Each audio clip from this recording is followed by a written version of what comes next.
Zëvendës presidenti Amerikan thos se Shtetet e Bashkuara të Amerikës dhe Irani nuk kanë arritur një marrëveshje pas bisedimeve për paqe në Islamabad. Pas bisedimeve që zgjatën nga pasditja e hershme deri në orët e para të mëngjesit, tha se delegacioni amerikan do të kthehet në shtëpi pa një marrëveshje. Ne largohemi nga këtu me një propozim shumë të thjeshtë, një mënyrë me kuptimi që kjo është oferta jonë përfundimtare dhe më e mirë. Do të shohim nëse iranianët e pranojnë këtë, tha Vance pas 21 orësh bisedimesh. Vance tha se gjatë diskutimeve kishin folur disa herë me presidentin Donald Trump. Ai tha se ekipi i tij nuk arriti të bënte Iranin të konfirmonte se nuk do të kërkojë një armë bërthamore, as mjetët që do t'i mundsonin të arrinte shpejt një të tillë. Ai e përshkroi këtë si një qëllim thelbësor të presidentit Trump që shpreu zhgënjim. Në deklaratat e tij, Vance nuk përmendi ngushticën e Hormuzit, rrugën kryesore të naftës që Shtetet e Bashkuara kërkojnë që të hapet nga Irani dhe që raportoi se ka qenë një nga pikat kryesore të mosmarrëveshjes në bisedime. Sipas palës irane, bisedimet u zhvilluan në një atmosferë të mbushur me mosbesim, dyshim edhe pasiguri, pas më shumë se 40 ditësh lufte të imponuar dhe jo shumë kohë pas hyrjes në fuqi të një armëpushimi.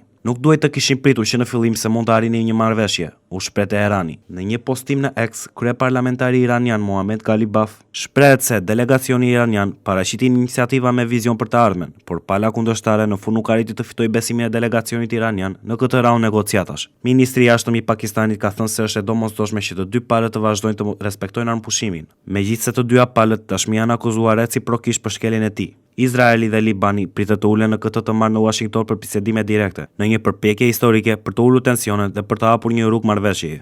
Ndërkohë Izraeli ka vjuar me sulme ndaj Libanit, duke anashkaluar Beirutin. Goditjet po ndodhin në jug të vendit, ku raportohet se vala e sulmeve po shënjestron qëllimisht personelin e kujdesit shëndetësor.